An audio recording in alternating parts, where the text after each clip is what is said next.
Now, Aaron, we're told there's only a couple of dozen people inside the event space where Richard Spencer is going to begin speaking in a few minutes, and some of those are probably protesters. They're students that are inside that event space, so it's hard to see how many people he actually drew in. But it's never really more apparent than when you're out here standing in a crowd like this, covering a story like this, how divided feelings are right now. Aaron? All right, Sarah, thank you very much. My panel is back. You know, Jeffrey, what's your reaction when you hear some of those, frankly, jaw-dropping comments from that young man, and you hear him say Donald Trump has made him feel emboldened to come out and say these things? Look, the head of the Communist Party USA said that Hillary Clinton was the person that he was supporting for president. That didn't make Hillary Clinton a communist or the heir to Joseph Stalin. This guy is a racist. I mean, there's no other way to say this. And frankly, to be perfectly candid, I think the media is giving him way more attention than he deserves. That rally that was shown at the beginning, I think there was something like the Washington Post, somebody said there were like 235 people in the room. I mean, this guy is so far on the fringe of American politics. He has nothing to do with Donald Trump. I don't care how much he talks about it. And Donald Trump certainly doesn't want anything to do with him. Or should. Right. I mean, I think the challenge here is not that there is a racist speaking on the college campus and college students are upset. When I was in college, that stuff happened. That happens all the time. The challenge is that it's happening in the context of what's going on in 2016. And I recognize that you're a big Donald Trump supporter, but I think that a lot of folks who oppose Donald Trump, particularly people of color, do not see what he has done before and after the election as reassuring that he is distancing himself from people like Spencer. And the reason why is because whenever he is pressed on it, he seems to sort of grudgingly or with annoyance and say... Spencer was not alone, right? Absolutely. KKK endorsed him. Right. You had David Duke, exactly. right? I mean, this is not one guy. But Trump's response to this has not been, normally we might expect a president or president-elect to say something like, what's happening there in Texas is abhorrent and repulsive, and I wish this guy would shut his mouth, and he's gross. But Donald Trump, his tendency is like this to be, stop, oh yes, no, I know, it has to be dragged out of him. He did. He read it off the teleprompter, and it was not, it was, you know, we all need to sort of come, it was We're not a strong paying statement. way too much attention to these kind of people. That's the conundrum here, though, Jeffrey. Do you pay attention to them and therefore shine the spotlight of awfulness on it, or do you ignore them with the potential that it festers and grows?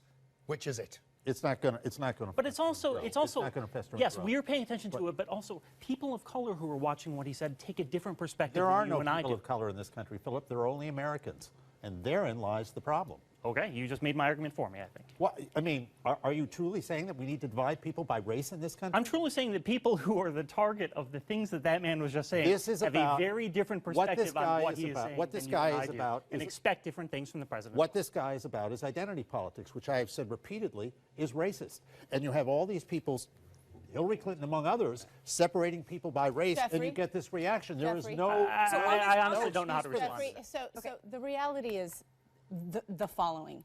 You, as a white American, have had a very different experience in this country than me as a Latina, okay? I am sure people do not come up to you to say, you should be deported, your children should be deported because they're anchor babies, okay? They did to my Irish ancestors. Okay, that is why this president-elect has an obligation, because while you might say that he has nothing to do with these white supremacists, the fact of the matter is that he campaigned with a wink and a nudge to them, because he never, ever said and has yet to say... your party that Hillary Clinton was the nominee never even bothered to apologize for slavery yet. All of these, Can we get on with this? He has yet to say to all of these folks, whether in a national speech, which is what he should do as a real leader would do, or at least in an op-ed to say, definitively, the white supremacists and everybody who has felt that was speaking to them during my campaign are absolutely wrong. It is abhorrent.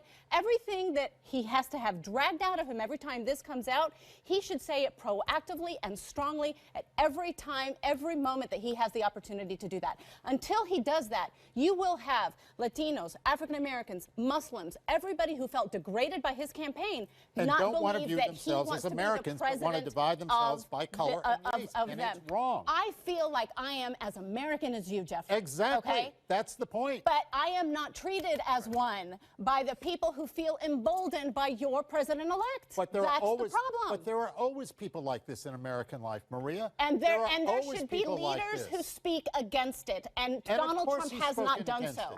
He denounced David Duke in 2000. Because said he was a racist. During this campaign, he did it begrudgingly. Hillary Clinton was out there after calling 4 Americans times, baskets of after deplorables 4 and assigning times that he racist was tendencies asked to half the population. That he was asked to say no to David Duke. He refused to do it until the 4th time That he was is not asked true. to. He did it decades ago. So, decades ago. I'm talking about this although when campaign. he was pressed earlier this year, he was a little slower to do it and said, "I don't know about But David." when Duke is the until last time Hillary Clinton denounced the Ku Klux Klan? In the last 24 hours?